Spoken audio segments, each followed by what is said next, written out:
Muy bien, ¿cuántos somos? 60 y subiendo. Estoy grabando. Sí, No, sí, sí, hablo para mí solo. Doctor, una pregunta. ¿Cómo se llamaba el Doppler que mide las variaciones de velocidades en la contracción del músculo? Tisular del tejido. Gracias. De nada.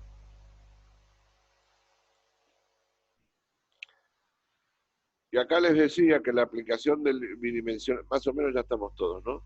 Porque siempre hay una caída de la primera a la segunda. Acá les decía que aplicando solamente el método bidimensional en función del tiempo y aplicándole una situación de estrés, podía generar un análisis de las variaciones de la motilidad segmentaria en función del estrés y poder sugerir alteraciones de la perfusión en alguno o muchos de los segmentos en el miocardio. Ese se llamaría un ecoestrés positivo y me induciría primero al diagnóstico confirmatorio de enfermedad coronaria, a la severidad de la misma, a la indicación del tratamiento adecuado y a un control del paciente. Estrés se puede hacer de dos grandes maneras, por ejercicio o por drogas. Siempre la prueba más fisiológica es el ejercicio, pero por drogas es posible indicarlas cuando está contraindicado o es imposible hacer ejercicio. Por ejemplo, un paciente que tiene un ACV, tiene una dificultad de la marcha y yo no le puedo subir a una rampa o a una bicicleta para que haga esfuerzo. Entonces, le puedo hacer drogas que o aumentan la contractilidad, como la dobutamina, o le roban sangre por redistribución, como el dipirigamol. Ya sea por aumento de la contractilidad o por redistribución del flujo coronario, induzco a la aparición de isquemia en el caso de existir, y la forma en que lo analizo por ecocardiograma, esa isquemia es por alteración de la motilidad segmentaria. ¿Va bien? sí, sí. Estoy grabando, ¿no? Ustedes ven el signito de grabación. Sí, está grabando. Sí, sí.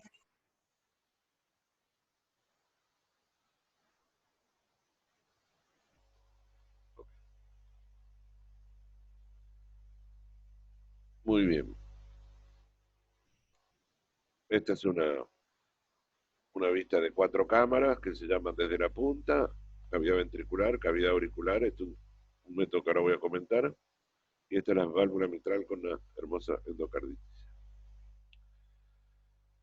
Cuando pudimos avanzar con todos los métodos de perfeccionamiento del Doppler, el Doppler bidimensional, el Doppler color, el Doppler tisular, teníamos todavía una limitante, que había estructuras que no podíamos ver adecuadamente, porque nos quedaban muy lejos y los traductores no alcanzaban, en la medida en que se profundizaba el corazón en el tórax, a tener una definición adecuada. Y entonces se inventó el ecotransesofágico, que no es otra cosa que poner a través del esófago un traductor de ecocardiografía.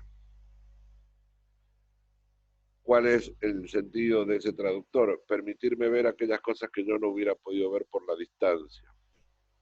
No se olviden que un traductor puesto en el pecho tiene que atravesar piel, celular subcutáneo, músculos, huesos y pulmón, siendo el pulmón un enemigo del ultrasonido porque es casi una barrera,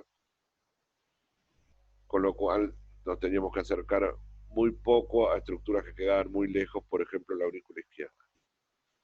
Cuando apareció el transesofágico, fíjense, acá estoy siempre parado yo en mi traductor, en vez de dejármela en el fondo, me la puso en primer lugar, a la aurícula izquierda, apoyada en el esófago. ¿Se acuerdan la relación entre aurícula izquierda y esófago?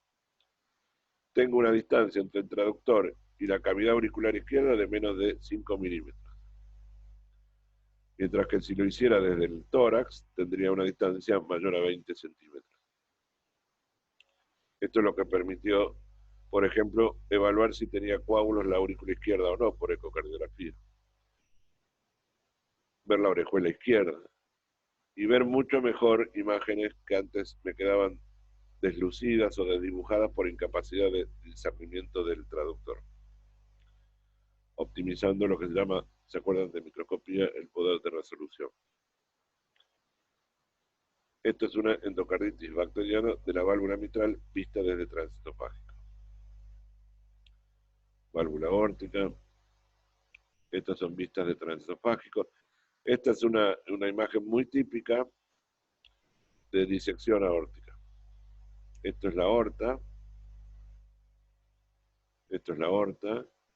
Y acá está lo que ustedes conocen como el flap de disección, que separa la verdadera luz de la falsa luz. Y el tíar o desgarro, que es el sitio donde se rompió, se formó el hematoma y dejó más chiquita la verdadera luz. Acá tienen otra imagen. Simplemente para que vean todas las posibilidades de la ecocardiografía. Acá tienen un trombo mural en la aorta abdominal, en la aorta torácica. Esta es la luz. Y esta es toda una imagen de trombo. Este es el flujo color de esta situación. Nada, imágenes para mirar. Y finalmente, actualmente, el último avance de la ecocardiografía se llama strain, que la palabra viene de estiramiento o deformación, que permite evaluar en tiempo real y en simultáneo todos los segmentos y comparar la deformación del miocardio, y analizar qué puede significar esto. Y de acuerdo a esta variación del strain, en función del tiempo, acá lo tienen en imagen bidimensional, acá lo tienen en modo M, pueden hacer diagnóstico desde isquemia hasta miocardiopatías infiltrativas, por ejemplo, amiloidosis, hemocromatosis, etc. Esto es strain también. Y estas son imágenes digitalizadas. Bien, en la ecocardiografía es quizás el elemento más utilizado en el diagnóstico morfológico y funcional en la cardiología, después del electrocardiograma y la placa de tórax. Por eso le di un poco más de tiempo. Ahora bien, ¿me alcanza con esto? Sí, probablemente en la mayoría de los casos me alcanza con esto. Puede ser que tenga algunas dificultades en hacer un diagnóstico morfológico de algo en el corazón, por ejemplo, un tumor o una masa que está en la aurícula o en el ventrículo y yo quiero saber sus relaciones, si está pegado a la válvula, si no está pegado a la válvula. Bueno, ahí voy a tener que acceder a métodos que tienen mucha mayor capacidad de resolución. Y ahí tenemos la tomografía cardíaca o la cardiotomografía y la cardioresonancia.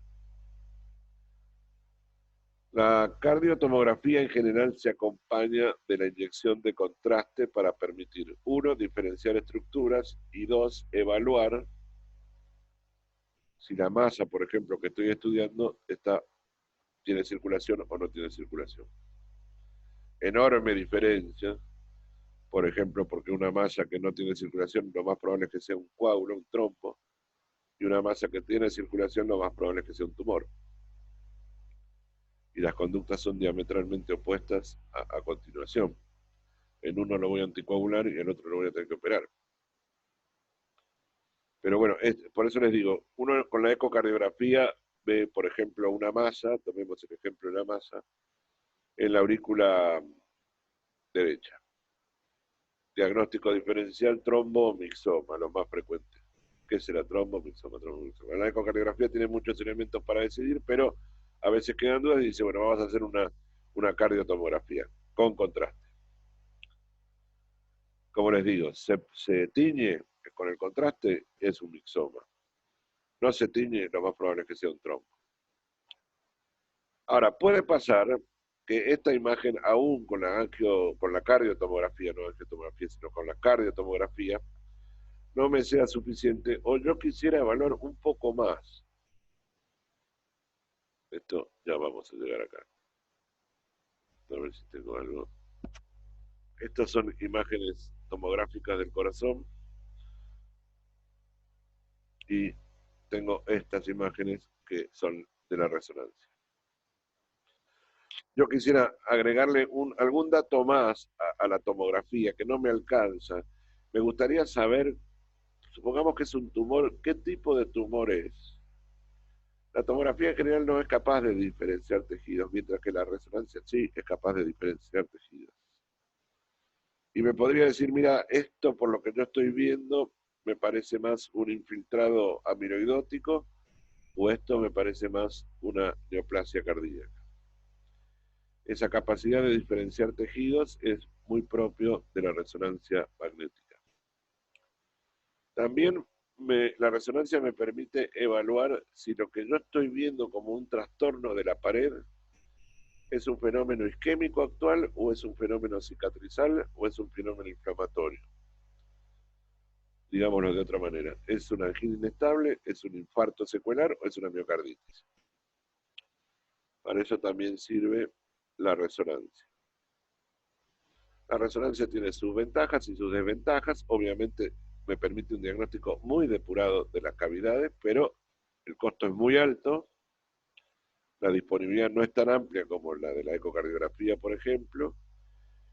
Y es un estudio que requiere del paciente una importante colaboración, porque es un estudio largo, es un estudio que en algunos produce ciertos niveles de claustrofobia, porque es un tubo no muy amplio y cerrado,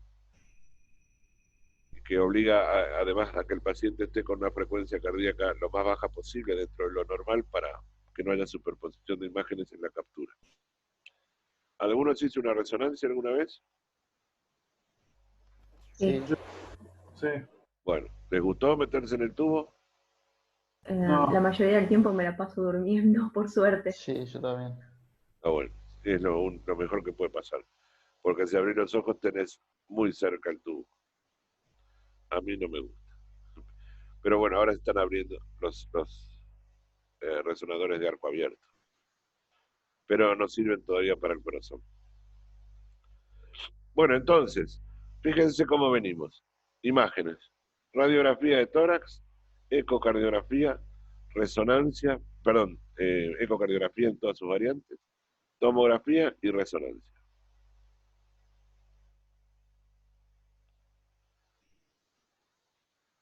¿Queda algún método por ver anatómicamente? Sí, esto que es la hemodinamia, el cateterismo. El cateterismo es un procedimiento invasivo que permite acceder a cualquier vaso venoso o arterial del organismo. Podemos estudiar las arterias renales, las arterias cerebrales, las arterias periféricas o las coronarias. Por distintas técnicas se accede a la arteria o a la vena y a través de catéteres uno puede infundir contraste que es grabado en forma de cine para ver una secuencia en tiempo real de cómo se va llenando y cómo se va desplazando el contraste. Acá tienen fotos de una coronariografía. Esta es la coronaria derecha, si más o menos se acuerdan. Esta es la arteria del cono, este es un obtuso marginal y esta es la bifurcación final de la derecha con la descendente posterior.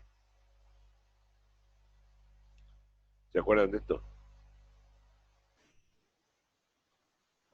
Bueno, sumamos. Más o menos. Está bien, pero acá está el ostium de la coronaria derecha, uno mete el catéter y llega acá, todo esto obviamente está ampliado. Para que se imaginen, estos serían los senos de Valsalva de la válvula aórtica. Entonces, seno de Valsalva derecho, ostium de la coronaria derecha, emboco el catéter en el ostium y le tiro contraste y se tiñe la arteria. Son arterias normales las que están viendo. Doy vuelta al catéter, este es el plano valvular aórtico y voy a buscar el ostium de la coronaria izquierda.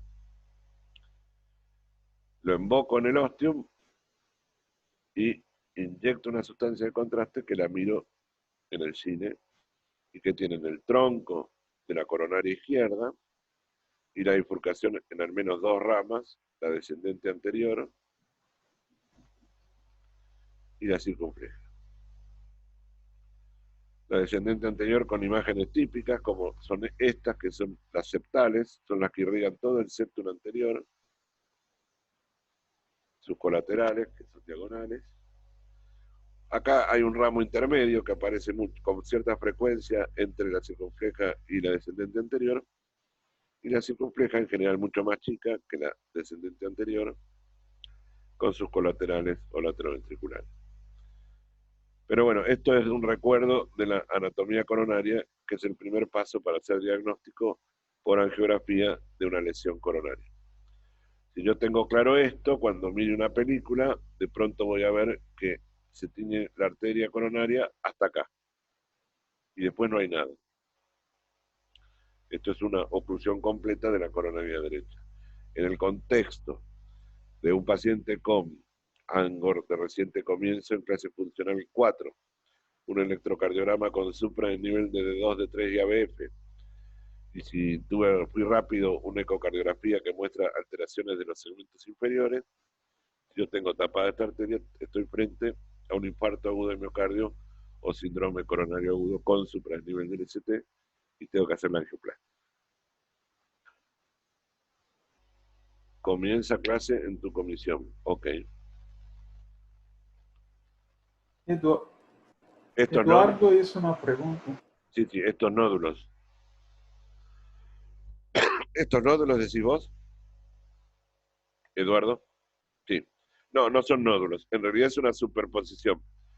La arteria coronaria hace así, pega un rulo y cambia, y al superponerse duplica la cantidad de contraste porque estoy viendo dos puntos diferentes de la arteria superpuestos. Por eso se ven más oscuros. Fíjate que cada vez que hace un rulo aparece un punto más negro. Acá tienen otra imagen arteriográfica, que es una angiografía de pulmón por catéter. Acá tienen el catéter que está inyectando la sustancia de contraste. Y esto es el gold estándar en el diagnóstico de tromboembolismo de pulmón. Fíjense, esto es la arteria pulmonar derecha, lóbulo superior, lóbulo medio, lóbulo inferior, y de pronto no quedó más, no hay más nada. Acá hay una amputación de la arteria pulmonar. No contento con esto,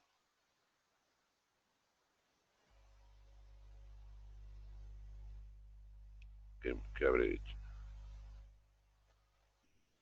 Back. No se preocupen, que creo que no son. ¿Con esto mismo se destapan arterias o me estoy confundiendo con otro? Con este mismo método, sí. En vez de hacer el diagnóstico, paso a un método terapéutico, que es la angioplastia. Okay. Acá tienen un coágulo, ¿ven? Una imagen negativa en la arteria pulmonar del lóbulo superior derecho del pulmón.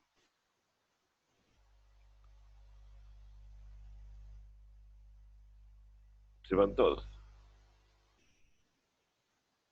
Bueno, patología. Seguimos. ¿Seguimos? Sí. Ok. No, es que Sí. no tengo control de cuántos Sí. nos quedamos. Pero, Hay 64. bueno. Con más de uno me alcanza. Entonces, anatomía. Placa de tórax, ecocardiografía, tomografía y resonancia no invasivas. Coronariografía, método invasivo. Una situación intermedia es lo que se llama angiotomografía. Es una tomografía de los vasos, que es una variedad que se utiliza con cierta frecuencia para analizar en forma incruenta o no invasiva las arterias. No tiene la misma eficacia que la coronariografía habitual. La tomografía además sumó lo que no sé si habrán escuchado alguna vez hablar del score de calcio. ¿Oyeron hablar del score de calcio? Bueno, el score de calcio es No. una medida indirecta de la enfermedad de la arteria coronaria. Es decir, una tomografía de alta resolución permite visualizar bien el trayecto de la arteria coronaria y cuando existe algún grado de calcificación o enfermedad de la placa, es capaz de medirla. Y genera o propone entonces un score de la cantidad de calcio que esa placa tiene y predeciría, digamos, enfermedad coronaria en pacientes asintomáticos o de bajo riesgo. El objetivo fundamental del score de calcio y de la angiotomografía es descartar la enfermedad coronaria. Es decir, cuando tengo dudas si un paciente, por ejemplo, de mediana edad, 40, 45 años, tuvo un dolor, no tengo claro, es gordo y entonces si lo pongo a hacer ejercicio no me va a hacer ejercicio de todo bueno, ¿qué hago? ¿Le hago un cateterismo? ¿No le hago un cateterismo? Bueno, digo, bueno, vamos a hacerle un score de calcio.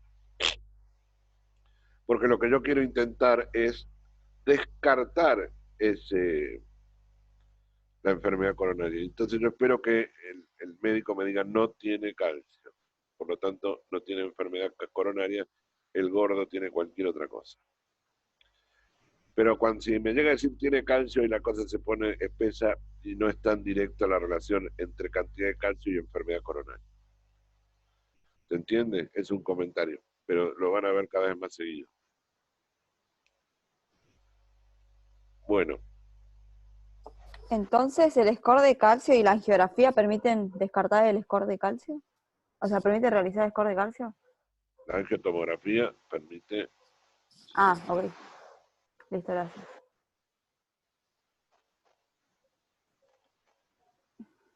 Ahora bien, estos son todos métodos anatómicos. Miren acá qué lindo trombo en la rama derecha de la pulmonar. ¿Lo ven? Una imagen negativa. En lo blanco o gris más clarito es la sustancia de contraste. Y esto no se tiñe. ¿Por qué no se va a teñir algo en el medio de una arteria? Porque está ocupada. Porque está ocupada en general por un coágulo. Este es un trombo pulmonar, de la arteria pulmonar. Bien, ahora, cuando no tengo, cuando no solo es anatomía lo que yo quiero, sino que es función, como ya les anticipé antes, también vamos a tener a la ecocardiografía para evaluar función. Ya sea con Doppler color, con Doppler convencional, con estudio de la función por perfusión. Pero hay otros métodos que me permiten también ver función. Y quizás uno de los más importantes es este.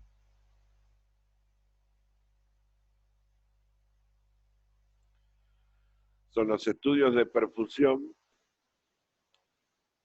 por medicina nuclear. Esto, que se llama SPECT actualmente, que es tomografía computada por emisión de positrones, pero que utiliza un radiofármaco que me permite teñir la circulación, tanto sea en reposo como en estrés. El estrés cualquiera sea, como les comenté antes, puede ser por ejercicios o por drogas. Y miren entonces, veamos la diferencia de lo que ocurre en reposo y de lo que ocurre en estrés. Quizás la comparación más fácil surge en esta imagen. Asumamos que lo amarillo es buena perfusión, el resto es tejido. ¿Y qué ocurre cuando del reposo lo pongo a hacer esfuerzo? Hay toda una zona que deja de estar bien perfundida. ¿La ven? Sí. ¿Reposo? Sí, se ve. Bueno, Sí. esto en un mapa de segmentos me permite a mí que el médico me informe que con el esfuerzo hay una zona que pierde la perfusión. Esto sugiere obligadamente que en los segmentos, en la arteria correspondiente a estos segmentos, hay una obstrucción que al hacer esfuerzo produce isquemia. acá por ejemplo tiene lo mismo. ¿Ven? Esto es en reposo y esto es en esfuerzo. He perdido circulación. ¿Por qué pierdo circulación? Porque evidentemente esa arteria está enferma y al yo generarle un aumento de los requerimientos de oxígeno porque estoy haciendo ejercicio, la arteria es incapaz de aportarme la cantidad suficiente y el tejido entra en isquemia. Y profesor, ¿cuáles serían los síntomas cuando pasa esto? No necesariamente van a aparecer síntomas. Habitualmente uno espera que aparezcan anginas, que es el caso típico de la enfermedad isquémica. Pero a veces ni siquiera llegan a generar isquemia y el método permite detectar alteraciones de la perfusión. Esta es una imagen mucho más clásica de la cámara gamma,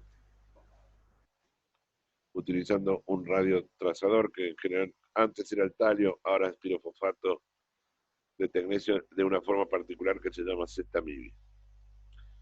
Pero bueno, ven las diferencias. Siempre se compara el mismo corte en reposo y esfuerzo o con drogas y sin drogas. Un paso adelante de esta situación fue el PET, la tomografía con emisión de positrones propiamente dicha, y que me permite ver dos situaciones simultáneas: la perfusión y el metabolismo tisular. ¿Esto qué significa? Que yo voy a usar dos marcadores diferentes, uno que tiñe radioactivamente las arterias y otro que es una sustancia que es una fructosa marcada que se fija al tejido. Y me va a acercar mucho más a entender el diagnóstico de ciertas condiciones isquémicas que ustedes habrán oído nombrar, pero que muchas veces no es fácil de entender. Por ejemplo, el atontamiento o la hibernación. ¿Oyeron hablar de eso? No. ¿No? Bueno, Yo no. No, yo No. tampoco. ¿en patología tampoco? Por ahora no. Por ahora no. Bueno, son situaciones de isquemia. La isquemia clásica es la que todos imaginamos, que hay una arteria que tiene una placa que se rompe, que se trombosa, que tapa la arteria, que produce dolor terrible, intenso, y hay que corregirlo. Ese es el infarto o la angina inestable.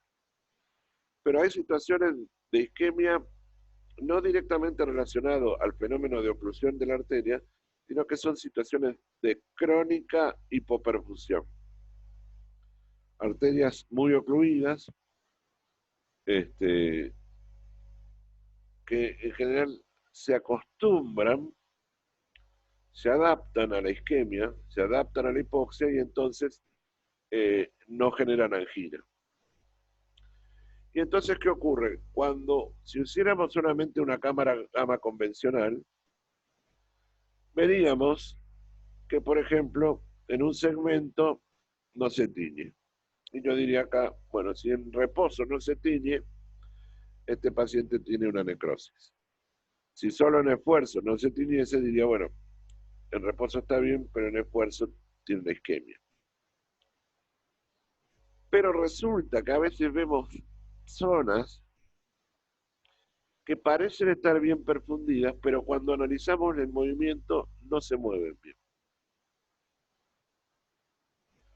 ¿Qué es lo que ocurre? El miocardio crónicamente isquémico pasa a una situación que se llama hibernación, es como los osos en invierno. Pasa a funcionar en una situación mínima. Uy, claro. Bueno, voy terminando, ánimo. Una situación mínima de metabolismo, porque está con una hipoxia máxima. Entonces, yo voy a encontrar que la perfusión me está marcando una cosa, pero el tejido me está marcando otra. Para medir eso, uso un marcador para teñir los vasos y un marcador para el tejido. Y voy a encontrar que aún frente a pacientes con una circulación casi ocluida o ausente, tengo un tejido que todavía está vivo. ¿Qué significa eso? Ese tejido aún vivo, a pesar de la falta de circulación, es un tejido hibernado.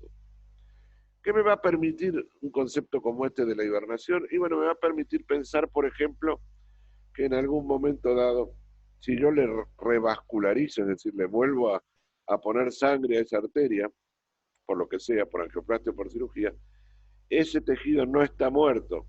Y cuando le llegue el oxígeno, se va a revivir, o como en el oso, va a llegar la primavera.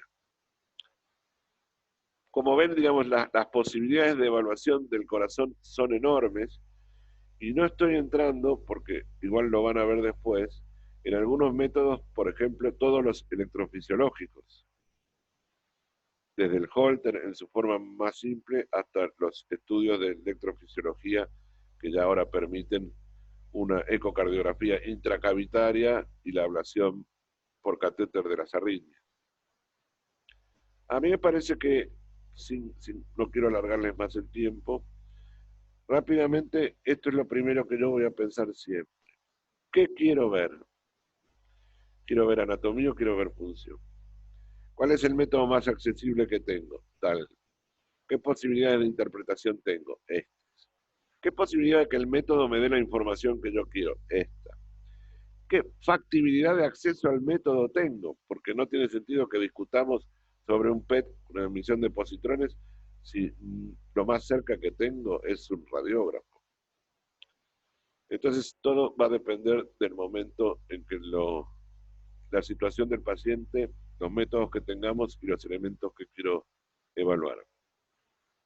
Dicho de otra manera, para diagnosticar un infarto agudo de miocardio, con el electro me alcanza.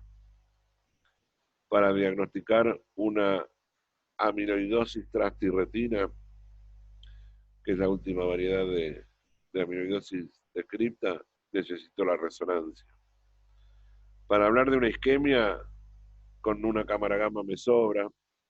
Para hablar de un corazón hibernado, voy a necesitar una tomografía con emisión de positrones. Ahora, si yo pido un PET para ver cualquier cosa, lo que me van a informar va a ser cualquier cosa y mi camino va a estar totalmente sesgado y alterado. Por eso, a esta altura del partido, para ustedes, no importa tanto lo divertido de la imagen, que tener en claro qué quiero pedir y para qué me sirve. Porque tampoco van a estar en condiciones de interpretar absolutamente todos los estudios. Porque yo les hablo del corazón, mañana viene un gastroenterólogo, pasado viene un neurólogo, y que van a ser capaces de diagnosticar todo, los felicito. Pero no creo que en cuarto año estén en condiciones. Yo después de 35 tampoco, así que no se hagan problemas. Perdón, doctor, y en cuanto al laboratorio, Y el laboratorio es también una cosa enorme, digamos. Por supuesto que ustedes y yo estoy pensando en la marcación de enzimas cardíacas, CPK, troponina, etc. Pero la verdad es que el corazón es un órgano que ha evolucionado en todos los sentidos y yo puedo medir, por ejemplo, marcadores hormonales intracardíacos como, por ejemplo, el ProBNP, que es el precursor del factor natriurético. Puedo determinar, espérate un poco, aldosterona intracardíaca. Puedo determinar el músculo mioglobina. Puedo, digamos, es mucho más amplio que la sola secuencia de enzimas cardíacas asociadas al síndrome coronario, que si Dios quiere se los cuento la semana que viene. Nos quedan 5 minutos y ya no vamos a repetir, porque me van a tirar con todo. Lo que sí, las preguntas que quieran, los escucho. Yo quería preguntar, en el caso de, o sea, cuando habló del tema de hibernar, si, o sea, si este corazón está funcionando, digamos, no está funcionando completamente, al yo reperfundirlo, ¿eso no sería perjudicial? No. Como pasaría en el caso de una necrosis, que puede empeorar el cuadro. No, tampoco la reperfusión en una necrosis es lo más inútil que hay. Ok. entre otras cosas. Pero, digamos, Sí, vos sí. estás pensando quizás en una obstrucción arterial que la reperfusión en general lleva a daño por reperfusión, con liberación de citoquinas, radicales libres. Claro, exacto. Lo que hemos visto en patología. Sí, bueno. Si esta fuera la aplicación directa de la teoría, no podríamos destapar ninguna situación de infarto o miocardio, porque todas van a tener lesión por reperfusión. Lo cual es cierto, pero depende de la magnitud de la respuesta inflamatoria tisular, es que vamos a tener mejor o peor respuesta. En la hibernación no es tanto, porque la hibernación no está en una situación de hiperproducción de reactantes, de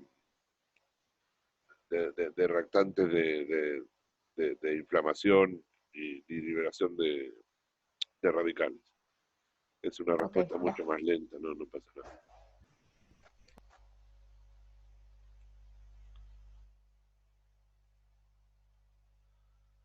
¿Alguna pregunta más? creo que dejaron en el chat Sí, preguntas. ahora me voy a fijar, pero no lo encuentro. Acá está.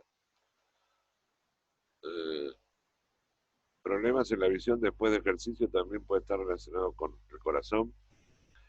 Bueno, hay un viejo refrán que dice que ojos que no ven, corazón que no siente. Así que si los problemas de la visión eran anteriores, es probable que no haga angina. No entiendo la pregunta, honestamente. Problemas en la visión después de ejercicio también puede estar relacionado con el corazón. Habría que analizar bien si hizo algún cuadro hipertensivo o una arritmia que haya producido una embolia en la arteria central de la retina. La verdad que es demasiado amplia la pregunta. En hibernación no ocurre fermentación láctica, bueno, en parte lo respondí, no es la misma situación que en la isquemia aguda.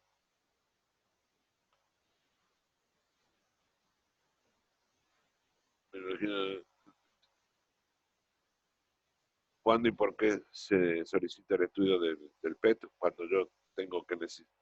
Tengo, por ejemplo, un corazón que está muy mal, un paciente que está bastante mal, pero que tiene isquemia o tiene una enfermedad coronaria muy extensa, y yo tengo que evaluar realmente si va a justificar someterlo a una cirugía de revascularización porque tiene tejido viable, o lo voy a someter a un riesgo innecesario sin tener ningún tipo de respuesta posterior. Por ejemplo, esa sería una indicación del PET.